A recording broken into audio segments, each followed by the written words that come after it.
마가복음의 11장의 내용들을 보면요, 예수님께서 예루살렘 입성하시기 전에 여러 가지 일들이 벌어지고 있고요.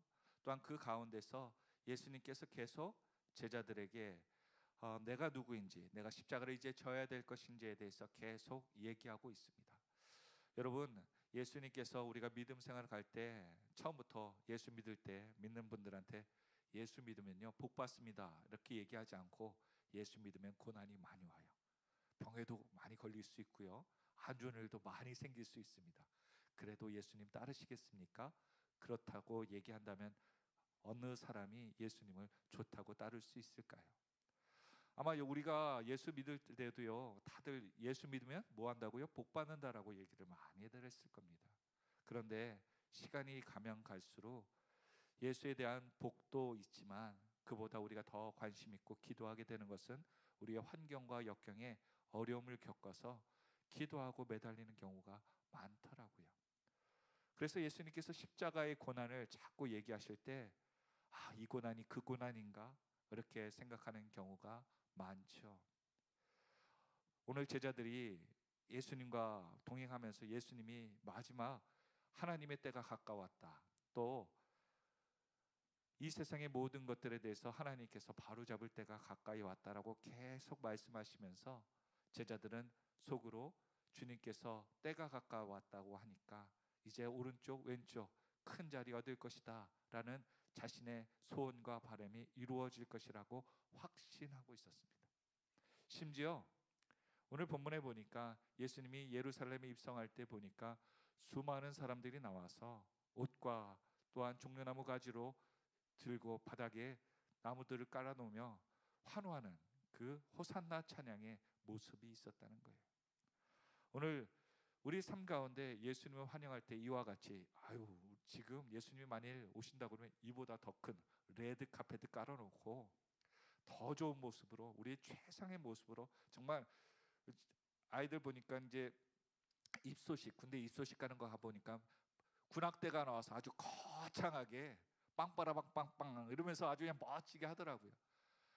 주님께서 오실 때는 천군 천사가 이보다 세상이 깜짝 놀랄 처럼 아름다운 그 찬양들이 곳곳에서 끊이지 않을 텐데, 오늘 우리 저와 여러분들 주님이 오신다 그러면 어떠한 모습으로 맞이하시겠습니까? 근데 주님께서 무엇을 타고 예루살렘에 들어오셨다고요? 그렇죠, 새끼 나귀, 어린 나귀, 순야귀를 타고, 나귀를 타고 입성하십니다.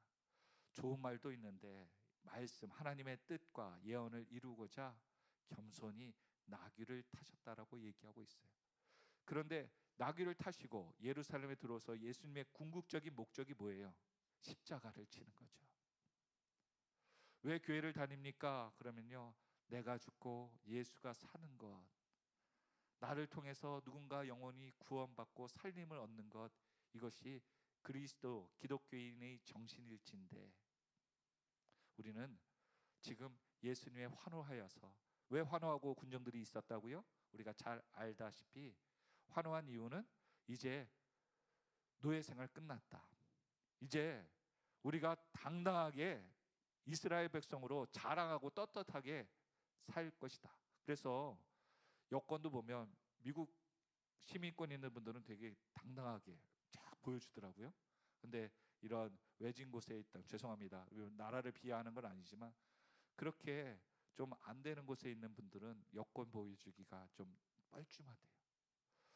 나라에 대한 자부심이 있느냐 없느냐, 그 내용들조차도 유대인들이 아마 눌리면서, 예수님이 오시면, 왕이 오시면 모든 것들이 정리되고 이제 위대한 나라로서, 신이 세운 나라로서 당당해질 것이다라는 그러한 기대감이 있었기에 그들은 더욱더 환호하지 않았는가, 그런 생각을 해봅니다. 그런데 그렇게 환호했던 분이 며칠 내에 어떻게 되신다고요? 채찍에 맞고 정말 비참하게 죄수로 우리는 속았다, 그런 생각 안 들까요?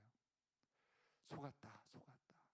요즘 우리가 굉장히 여러 같이 존경했던, 또 사랑했던 한 연예인이 과거의 스캔들 때문에 사람들에게 철저하게 짓밟히는 모습 보면서, 그렇게 좋아하는 것은 뭐고 저렇게 손가락질하는 것은 무엇인가, 그들 가운데 배신감 아닐까요? 내가 존경했고 사랑했던 그 배우가 이런 과거가 있다니, 애증과 사랑한 만큼 더 미워하는 것, 환호한 만큼 거봐 가만히 있으라고 그랬잖아. 그 예수라는 분이 나갈 때 가만히 있지 왜 또 나가가지고 괜히 개꿈꾼 것처럼 결국 이렇게 됐잖아. 괜히 환호했다가 사람들에게 놀림감 되는 자신의 모습. 그러기에 더 미워지는 예수. 그래서 더 앞에 나가서 십자가에 못 박으라고 하지 않았을까요? 오늘 저와 여러분이 예수를 믿는 그 이유가 무엇입니까? 그런데 놀라운 사실은 예루살렘에 들어오실 때 나귀 타신 예수님이 군중을 보셨을 거예요. 그리고 그들의 마음에 무엇이 있는지를 아셨을까요? 모르셨을까요? 하나하나 다 아셨다는 거예요. 우리는 그래서 세 가지 오늘 질문을 해보려고 합니다. 첫 번째 질문은 이것입니다. 같이 한번 읽어볼까요? 시작. 내 안에 오실 때 무엇이 드러납니까? 예수님이 내 안에 들어오실 때 예루살렘의 사람들에게는 예수님을 왕으로만, 또한 승리자로만, 구세주로만 외쳤습니다. 그러나 오늘 예수님은 다른 목적이 있었다고 말씀을 드렸습니다. 섬기고 순종하고 죽으러 오셨다. 빛을 드러내지 않으셨다는 거예요. 오늘 보니까 성경에 보니까 13절, 요한복음 12장 13절에 이렇게 사람들은 외치죠. 같이 읽겠습니다. 시작. 종려나무 가지를 가지고 맞으러 나아가 외치되 호산나 찬송하리로다. 주의 이름으로 오시는 이 곧 이스라엘의 왕이시여 하더라. 우리 인생 가운데 예수님을 왕으로 섬긴다고 하면서 정말 왕으로 섬기고 있습니까? 그런데 오늘 예수님께서는 왕으로 오시기 전에 우리의 죄를 깨닫게 하기를 원하신 것 같아요. 주님 앞에 우리가 준비되어 있습니까? 주님이 왜 우리에게 오실까요? 내가 누구인지 먼저 깨달을 때 주님을 바로 볼 수 있습니다. 그런데 우리는 항상 주님이 누구란 것을 미리 자기 생각으로 왕이라고 못 박아 놓고 그 준비를 하지 않는 경우가 너무 많다는 겁니다. 주님이 왕 되신 걸 우리는 다 인정합니다. 그런데 주님이 왕 되심에 대한 우리가 준비가 되어 있습니까? 고민돼요. 아니 맞긴 맞는데 무슨 말이죠? 여러분, 왕이라면 내가 어떻게 왕을 대해야 돼요? 그렇죠. 왕이 어느 곳을 가든 무슨 선택을 하더라 간에 순종해야 되죠. 그런데 그들은 왕으로 얘기하고도 순종하지 않고요, 분노했다는 거예요. 왕으로 여기지 않았다는 거죠. 그저 우상일 뿐이었다는 겁니다. 그래서 정말 예수를 따르고자 하는 사람들, 저와 여러분들에게 우리는 이것을 한번 점검해 볼 필요가 있습니다. 같이 한번 읽어보겠습니다. 시작. 예수님을 따르고 제자가 된다는 것은 내 삶의 중심에 예수님을 앉아 계신 것을 확인하며 살아가는 것입니다. 예수님이 내 안에 중심에 있다는 것을 우리는 다 압니다. 근데 확인하고 살고 있습니까? 확인하고 살고 있어요. 확인하지 않고 우리는 매번 주님이 주시라고 왕이시라고는 얘기하는데요, 그분을 왕인 것처럼 대우하지 않고 확인하지 않고 사는 거예요. 그냥 왕으로 계세요 라고 하고 내 마음대로 환호하고 즐길 뿐입니다. 그래서 우리는 항상 물어봐야 되는 질문, 내 삶의 중심에 누가 있는지를 매번 물어보고 사는 삶이 필요하다는 거예요. 내 안에 직장이 먼저 있습니까? 미래의 꿈이 먼저 있습니까? 가정이 먼저 있습니까? 내 지식이 먼저 있습니까? 내 배우자, 내 자녀들이 내 중심에 있습니까?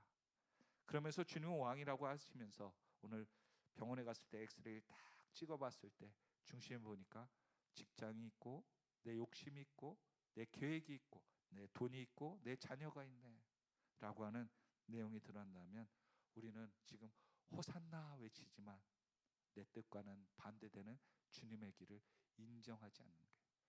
베드로가 보여주잖아요. 주님 그림하소서. 그랬더니 그것이 무엇으로 나갑니까? 사단의 모습으로 드러난다는 거예요. 그러니까 이제 베드로는 우리가 방금 읽은 것처럼 이제는 예수님을 주님으로 고백하지 않고 계속해서 라비어라고 고백합니다. 선생님, 선생님. 그의 자신의 인생에 예수님이 아직도 누구인지를 깨닫지 못하고 혹시나 내가 실수할까 두려워서 아직도 그러한 인생에 있는 거예요. 두 번째로 우리는 이러한 질문을 해봐야 될 것 같죠. 사건의 두 번째 사건, 무화과의 열매의 이야기를 통해서요. 두 번째 같이 한번 읽어보겠습니다. 시작. 예수님이 오시면 나에게 어떤 열매를 찾으실까? 본문 11장 12절과 13절에 이러한 말씀이 있습니다. 이튿날 그들이 베다니에서 나왔을 때 예수께서 시장하신지라. 여러분, 과연 예수님이 배가 고프셨을까요? 라고 하는 질문 한번 던지겠습니다. 13절에 멀리서 잎사귀가 있는 한 무화과 나무를 보시고 혹 그 나무에 무엇이 있을까 하여 가셨더니 가서 보신즉 잎사귀 외에 아무것도 없더라. 이는 무화과의 때가 아님이라. 무화과는 이 수요 예배 때도 말씀드렸지만 설익은 열매가 맺힌 후에 그것이 따지고 그 다음에 열매가 그 위에 진짜 먹을 만한 열매가 생긴다고 말씀을 드렸습니다. 그래서 그 마을은 이 설익은 열매를 누군가 따줘야지 더 건강한 맛있는 무화과가 열리기에 이 가난한 사람들이 떫은 또한 작은 열매를 따서 생계를 유지하여 가난한 사람들이 모였던 마을이라고 이야기를 드렸죠. 그런데 예수님께서 어떠한 열매라도 설익은 것이라든 작은 것이라든 그 잎사귀가 풍성한 걸 보아 있을 것이라고 생각했을 때 아무 열매가 없음을 보고 잎사귀만 풍성한 모습을 보고 예수님께서 다시는 이 나무가 열매를 맺지 못할 것이라는 그러한 저주를 하셨다라고 얘기해요. 근데 원어에 보면 저주가 아니라 심판이란 단어가 쓰였더라고요. 결국 예수님께서는 무화과의 그 엄한 나무에 화풀이한 것이 아니고요. 그 정도 예수님이 인격이 없었던 것이 아니라 지금 이스라엘의 상태와 제자들에게도 너희들이 화려한 것, 화려한 자리, 형통한 것을 의지하는 것은 이런 잎사귀가 풍성한 것만을 의지하는 것. 정말 주님께서 하나님께서 바라시는 것은 그 삶의 무엇이다? 열매라는 거예요. 열매. 주님께서 오셨을 때 우리의 번듯한 외모를 물어보시는 것이 아니라 분명히 무슨가의 열매를 물어보신다는 거예요. 여러분에게 주님께서 찾아오셨을 때 어떠한 열매에 대해서 물어보실까요? 그래서 성경에 보니까요, 마태복음 12장 33절에 이러한 말씀이 있습니다. 시작. 나무도 좋고 열매도 좋다 하든지 나무도 좋지 않고 열매도 좋지 않다 하든지 하라. 그 열매로 나무를 아느니라. 내가 열매를 맺지 않고요, 또한 어떤 열매를 맺었다는 것, 이 모두 그 나무가 어떤 나무인지를 보여준다는 겁니다.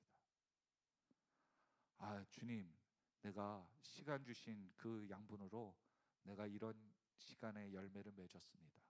내가 주신 건강과 물질로서 이러한 열매를 맺었습니다. 그것이 주님 보실 때 내 본질을 드러낸다는 거죠. 열매조차 맺지 않았다고 또한 다른 것 때문에 부산했지만 주님 앞에 드러낼 열매가 없다면 우리는 그 인생이 오늘 무화과, 죽어가는 무화과 같은 인생일 수도 있다는 것입니다. 여러분, 주님께서 죽으라고, 무화과 죽으라고 그렇게 얘기하셨을까요? 아니요. 무화과가 그때 정신 딱 차려가지고 야, 열매 맺어야겠다, 설익은 것이라도 이렇게 조금씩이라도 애썼다면 그 나무는 살아날 수도 있었을 것입니다.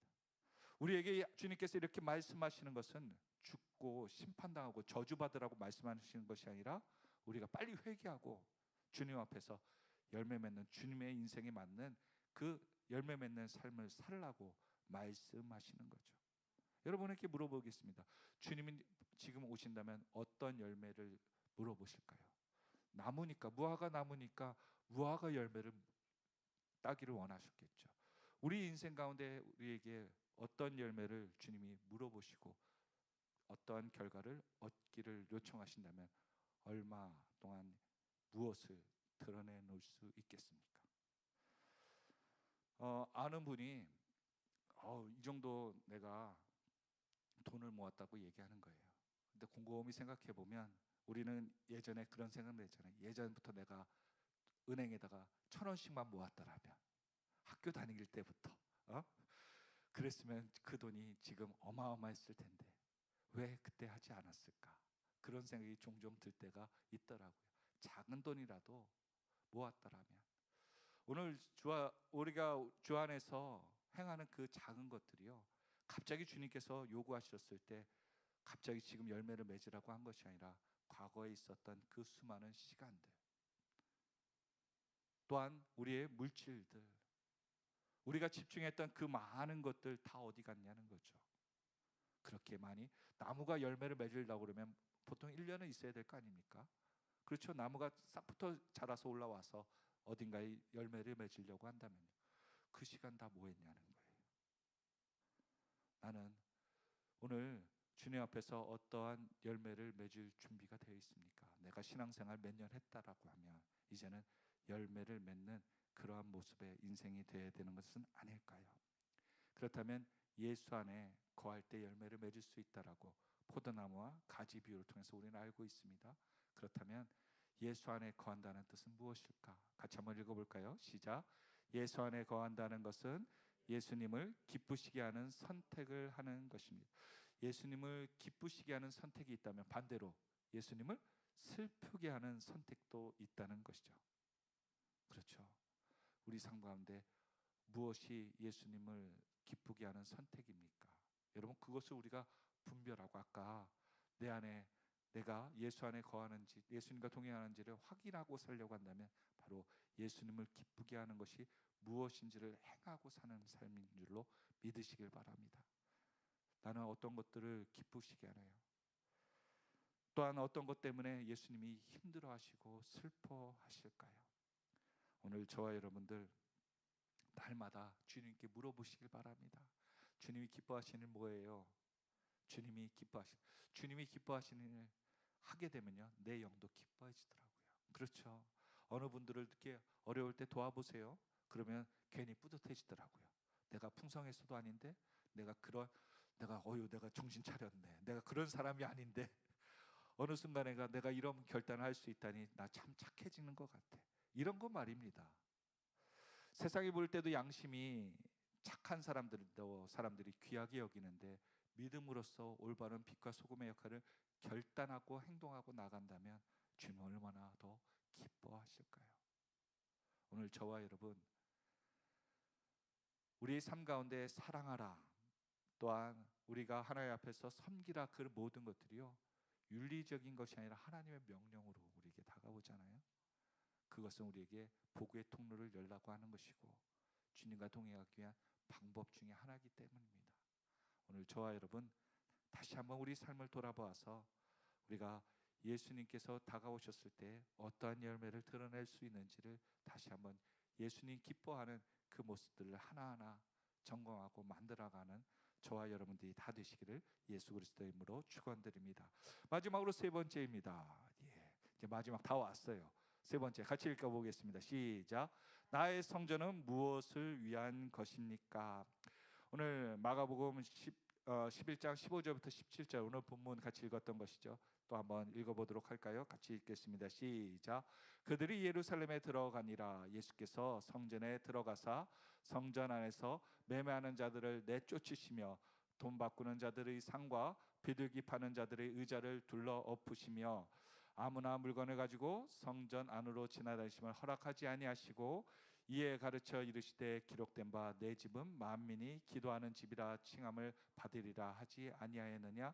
너희는 강도의 소굴을 만들었도다 하시매.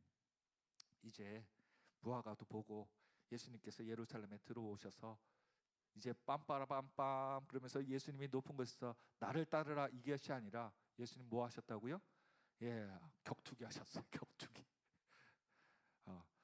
우리 그 모습 보면서 어느 분은 또 갑자기 이런 생각, 교회에서 뭐 매관 매지 뭐 이렇게 팔고 그러면 안 돼라고 또 가르치는 분들이 있더라고요. 예전에 신학을 하셨던 분들은 이 말씀을 그냥 그대로 그냥 해석했는데요. 이 본문의 얘기는 절대 그런 얘기가 아니죠. 교회에서 물건 판다 그러면 커피숍 하면 안 돼. 밥 팔면 안 돼. 또 책 팔면 안 돼. 다 매점 하는 거니까 이거 뭐 한다고 아니잖아. 이렇게 얘기할 수가 있는데 그 뜻으로 얘기한 거 아닙니다. 혹시 이것 때문에 신앙에 또한 오해를 갖고 있어서 이 이야기 거는 예수님께서 이 사역을 할 때는 30년 동안 예루살렘에 1년에 3번씩 절기마다 올라오셔서 제사를 참여하셨던 거예요.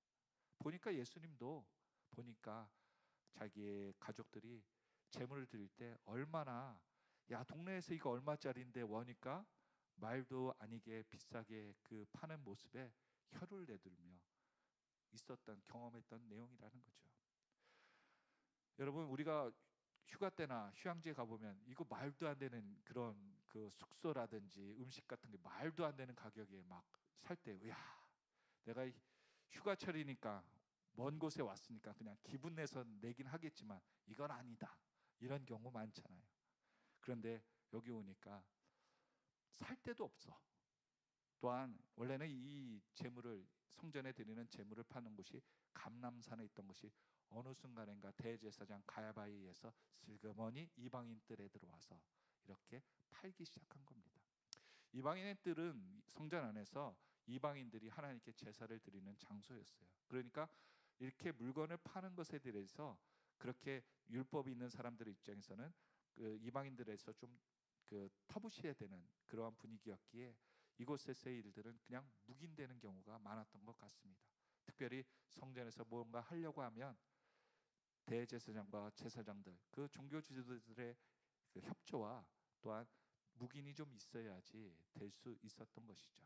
그러니까 멀리서 제사를 드리기 위해 비둘기라든지 제물을 들고 왔다가 조금이라도 탈진되거나 탈수가 있거나 또한 그들이 흠집나면 제사장들이 막는 거예요. 흠이 있어서 드릴 수 없습니다. 새로운 것을 가져오십시오. 그러니까 집에 가서 갖고 올 수 있는 것도 아니고 그러다 보니 매번 뭔가를 드리려고 하면 자꾸 실갱이가 돼요. 우리가 여행지 가면 비싸더라도 그냥 돈 내고 먹는 이유는 돌아가기도 뭐하고 기분도 그러니까 그냥 내고 그냥 먹읍시다 라고 하는 분위기처럼 그들이 성전에서 더 비싼 10배, 100배의 그러한 비싼 돈을 내면서 제사드릴 그 제물을 사가지고 오는 경우가 많았다는 거죠. 예수님도 그 내용들을 너무나도 잘 아셨기에 이제는 마지막 때에 성전에 필요한 것이 무엇인가를 알며 그들에 대해서 그 장사하는 사람들의 일들을 뒤엎는 일들을 하셨다는 겁니다. 그런데 우리는 또 이렇게 얘기하면서 통쾌하죠. 교회에서 또한 종교인들이 이렇게 하면은 다 뒤집어 엎어야 된다라고 생각하는 분들이 종종 있더라고요.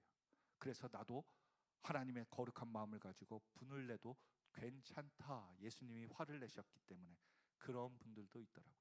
근데 어느 분이 딱 그걸 정하시고 얘기하시더라고요. 예수님은 죄 있어요, 없어요?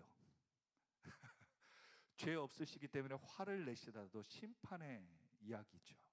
근데 우리는 죄가 있는 사람이에요, 없는 사람들이에요? 죄인들이 화를 내면요, 그거는 죄가 됩니다. 그 구분을 분명히 할 필요가 있는 거예요. 그러니까 죄 없는 분이 이야기하실 때는 심판의 의미로 다가오지만 죄 있는 사람이 다른 사람의 죄를 질책하면 그거는 말이 안 돼요. 우리가 법정에서도 그렇잖아요. 판사가 뭔가 얘기했을 때는 그것이 법적인 효력이 있지만 같은 죄수끼리 감방에서 너가 뭐니 네가 뭐니 아무리 떠들어봤자 그게 무슨 효력이 있는 거예요. 도찐개찐이지. 그렇죠? 그런 얘기라는 거예요. 그래서 우리가 이 말씀을 볼 때는 성전이 어떻고 교회가 어떻고 손가락질 할 것이 아니라 도대체 내 안에 하나님은 내 안이 내가 성전이라고 말씀하셨는데 내 안에 어떠한 추악한 것이 있는가 돌아보라는 것이죠. 제자들도 깜짝 놀랐을 거예요. 예수님이 이렇게 과격한 분이 아니고 매번 자리를 피하시고 위험한 데를 피하셨는데 오늘따라 왜 그러시는가 라고 생각했을 것입니다. 그런데 결국 이 일을 벌렸을 때 백성들은 그것을 보고 두려워했다라고 나오거든요. 근데 그때 대제사장과 종교 지도자들은 예수를 죽일까 생각했다고 하는 거예요. 그리고 27절에 보니까 내일 있을 큐티 본문인데요. 27절과 28절에 이러한 말을 합니다. 같이 한번 읽어볼까요? 시작. 그들이 다시 예루살렘에 들어가니라. 예수께서 성전에서 거니실 때 서기관들과 장로들이 나와 이르되 무슨 권위로 이런 일을 하느냐, 누가 이런 일 할 권위를 주었느냐라고 예수님께 따집니다. 이전에는 예수님이 그렇게 막 뒤집어 엎었을 때, 성전을 정화한다고 뒤집어 엎었을 때 그들은 죽이려고 했는데, 예수님이 이제 성전에 와서 거닌다라는 표현이 그 앞에 있거든요. 거닐 때라고 했을 때 사람들은 아니 예수님 성전 걸어다니고 있으면 뭐 어떻게 돼? 그런데요, 성전은 다닐 수 있는 구역들이 정해져 있었습니다. 여긴 들어가도 되고 안 되는 구역들이 정해져 있었어요. 이 표현에 보면은 예수님은 그런 걸 다 무시하고 다 점검하듯이 가니까 그것을 판단할 수 있는 제사장들이 놀란 거예요. 이 사람 여기 들어오면 안 되는데, 여기 이방인들만 들어가는 곳인데 왜 저 예수라는 사람은 아무데나 쏘다니면서 다니는가 놀란 겁니다. 그리고 때로 찾아와서 예수님께 물어본 거죠. 28절인 거예요. 무슨 권위로 이러는 일을 하느냐, 누가 이런 일 할 권위를 주었느냐.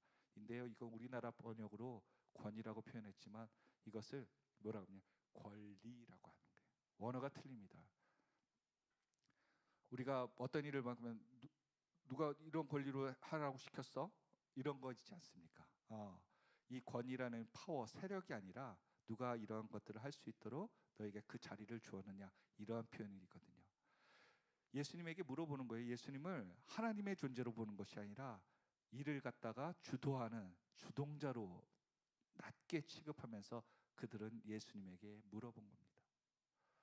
그런데 놀라운 사실은 우리가 예수님에 대해서도 하나님이 어떤 일을 하실 때 하나님 그거 하셔도 돼요, 안 하셔도 돼요, 우리가 판단하고 있으면 지금 똑같은 거예요. 하나님 그거 안 하셔도 돼요, 나중에 하셔도 되는데요.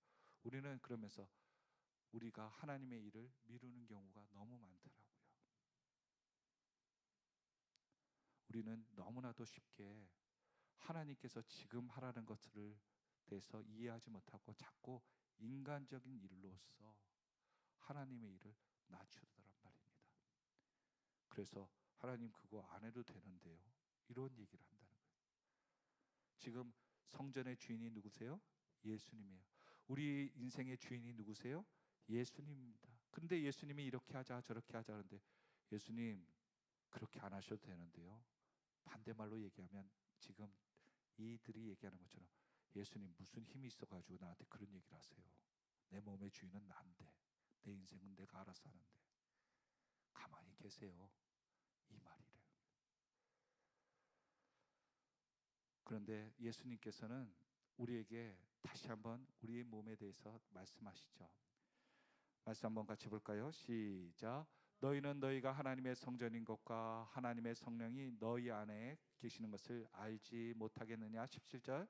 누구든지 하나님의 성전을 더럽히면 하나님이 그 사람을 멸하시리라. 하나님의 성전은 거룩하니 너희도 그러하니라. 고린도전서 3장 16절 17절의 말씀이죠. 우리에게 무엇을 요청하신다고요? 거룩하라고 요청하시는 거예요. 물건 파는 게 더러운 건가요? 여러분, 상업하는 행위가 더러운 행위예요? 그렇지 않죠. 지금 물건을 못 파게 되니까 제일 손해 본 사람이 누구예요? 제일 손해 본 사람, 장사하는 사람들이 아니라 그들은 자기 물건을 취해서 다시 장사하면 돼요. 지금 그것 팔면 이윤 들어오는 제사장들이, 종교 지도자들이 제일 손해 보게 되었어요. 그렇죠. 그들은 언제든지 예수라는 사람이 와서 오늘 장사 접었어요, 그럼 끝나는 겁니다. 그런데 오늘 계속해서 수입 들어올 제사장들과 종교 지도자들은 자기 수입이, 큰 수익이 없어지는 거예요. 한 사람은 물건 못 팔아서 그냥 오늘 하루 공쳤다고 하지만 수십 곳 수백 곳에서 물건이 들어오는, 그 수수료가 들어오는 이들에게는 이건 큰 수익. 여러분, 1,000원은 내가 못 얻어도 괜찮잖아요. 근데 1억이 못 돌아온다고 생각해 보십시오. 이건 정말 세상 말로 그들에게는 눈 돌아가는 일이에요. 한 번의 수익이 그냥 안 들어왔다. 그러니까 대제사장도가 찾아와고 예수님한테 막 얘기하는 거죠. 네가 누군데 무슨 권리로 이런 짓 하냐고.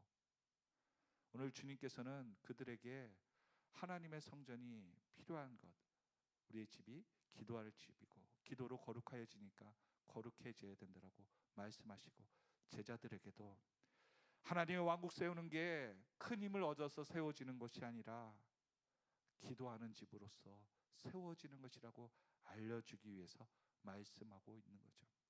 교회란 무엇입니까? 누군가 물어본다면 크게 세우는 것 아닙니다.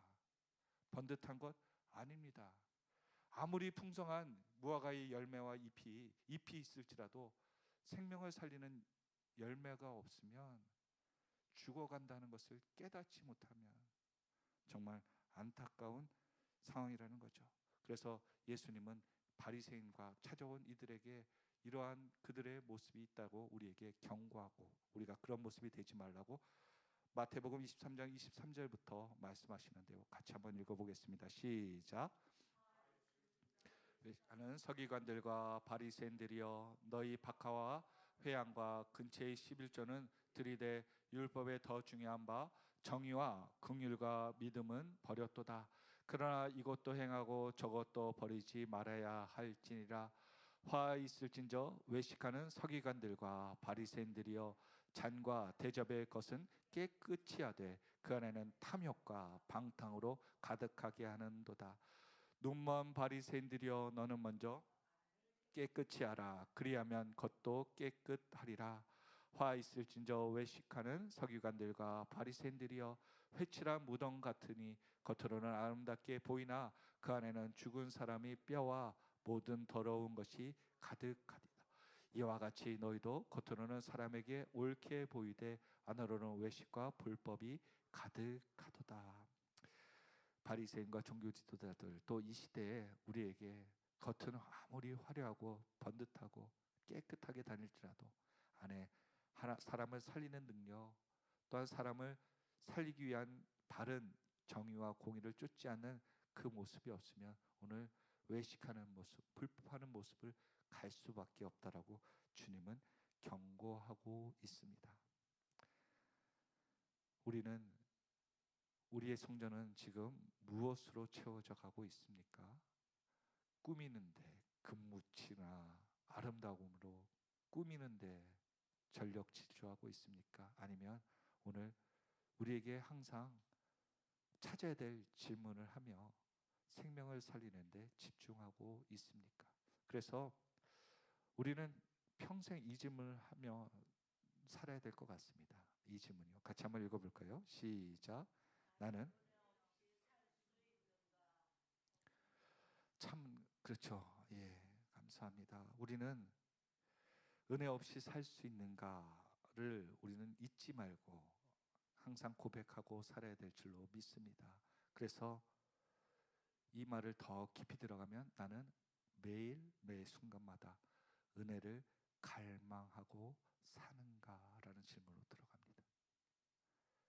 그렇죠. 여러분, 나는 은혜를 매일매일 사모하고 있습니까? 그렇다면 말씀이 끊이지 않을 겁니다. 그러나 내가 은혜 없이도 살 수 있다, 은혜의 갈망이 없다라고 하는 것은 지금 무화과 나무가 주님 없이도 살 수 있다라고 입만 무성하여 결국은 말라 죽는 경우에 이른다는 것입니다. 복음보다 더 중요한 것 많아질수록 우리는 입만 무성해지고요, 영양분을 다 뺏깁니다.